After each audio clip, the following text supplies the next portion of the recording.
Like I have argued many times in the past, corporatism is not the same thing as capitalism, but for the purpose of this argument I'm going to approach this slightly different and explain why corporatism has nothing to do with capitalism and actually has elements of socialism that are anti-capitalist. You have to first understand the differences between capitalism with regards to the free market to that of what corporatism's about. But first, let's look at Hakim's argument. Sometimes, when certain people are confronted with the consequences of capitalism, they try to spin it in a way that puts the responsibility of capitalism's crises and faults onto the notion of corporatism, or crony capitalism. This is a very flawed and frankly dishonest position to have, as I will illustrate. This sort of argument is primarily centered on two things. First of all, a continuum fallacy, and second of all, idealistic notions divorced from actual material conditions. Let's say that X is capitalism and Y is corporatism. There's no definable point where X, capitalism, becomes Y, corporatism. Therefore, there's no difference between X and Y. You have to think about things on a question of a scale. A 100% capitalist system in its truest form means that it's completely free from that of anything to do with government. We know that in periods of history, there have been economies that have been strongly free to regulate itself. Socialism is about using controls with regards to economics over the marketplace through using the government. Capitalism, on the other hand, is about leaving it down to the free market to regulate itself. The reason for why it's so important to understand this argument is because then you can tell corporatism has nothing to do with that of a capitalist system. Because when you speak about corporatism, it's about giving special interest favours to one group over that of another.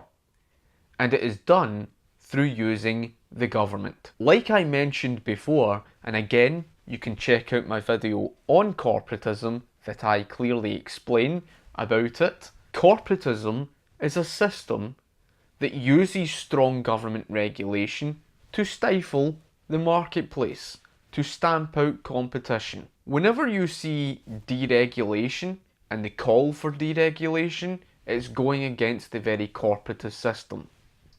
Because corporatism, as I say, is about big corporations, or not necessarily big corporations.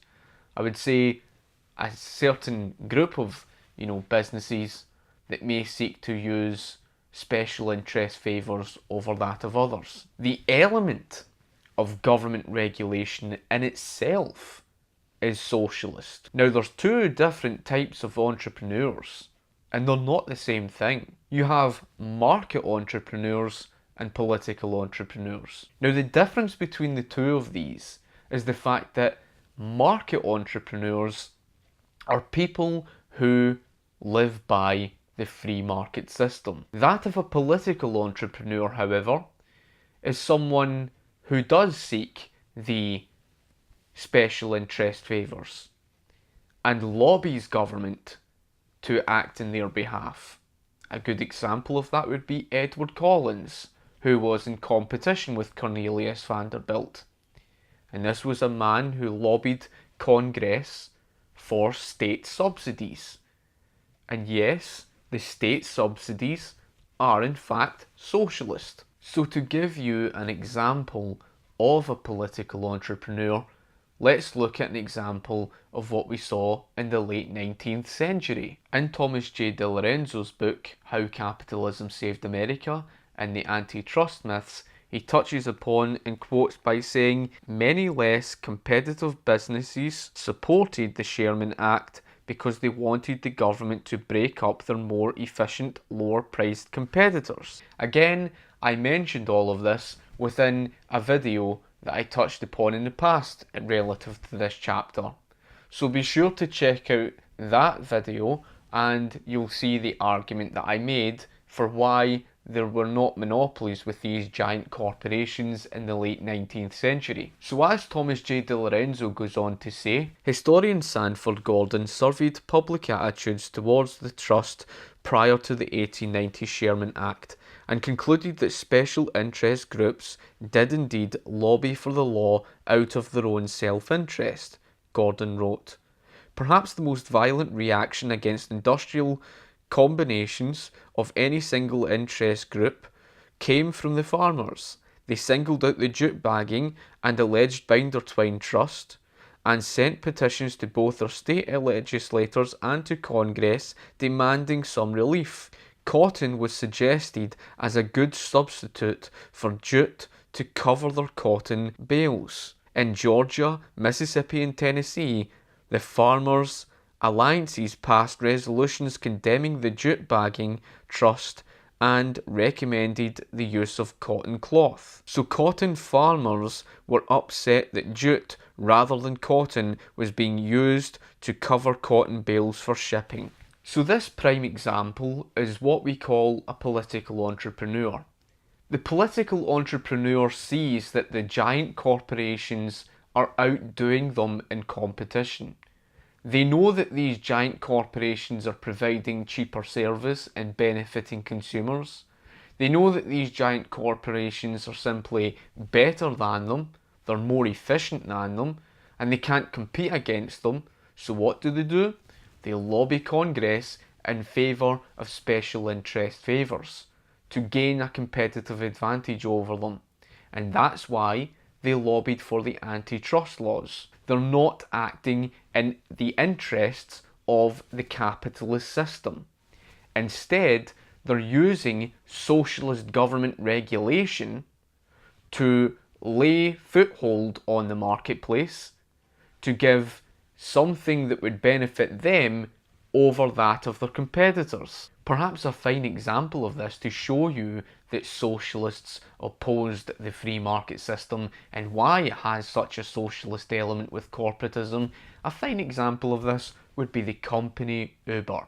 Now, although we don't live in a free market system today, it's a prime example that the socialists actually favoured the government regulation to stamp out competition. That was far outdoing its competition with regards to not just costs, but of course on efficiency. So the socialists were crying out for government to lay on these strong government regulations to stifle the company's growth. The evidence that corporatism, in other words cronyism, uses elements of socialism, again I have explained this in the video on corporatism, which you can go and check out and get a fuller understanding behind the socialising the losses and privatising the gains, which is another name for socialism for the rich and of course capitalism for the poor, and I go on to explain all of that. All you need to understand is that the elements such as the state subsidies and that of the state's the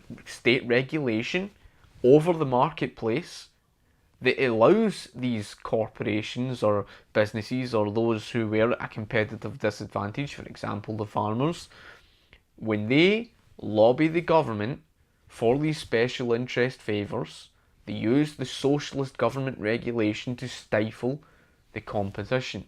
And even through the subsidies, they get to live for free off of all of those losses. So again, that is all there that you can check out in the video that goes in to explain that in depth about that whole argument.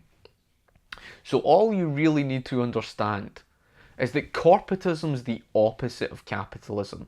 It's a protectionist system. It's a protectionist system that prevents failure from failing. Whereas capitalism is not about all these socialist bailouts. It's not about these socialist subsidies. Capitalism is about rewarding success and punishing failure. In other words, leaving failure to fail. There's nothing free market about government protectionist tariffs. There's nothing free market about bailing failure out. A free market is leaving it to the market be for itself to regulate itself. So if you've got any questions that you would personally like to ask me and anything that I may not have covered and you would like to address yourself, Feel free to comment in the comment section below, and of course, thank you for watching the video. If you like the video, give the video a thumbs up, share the video, favourite the video, and of course, you can add it to playlist or what not. And of course, thank you for watching. Talk to you later. Cheers.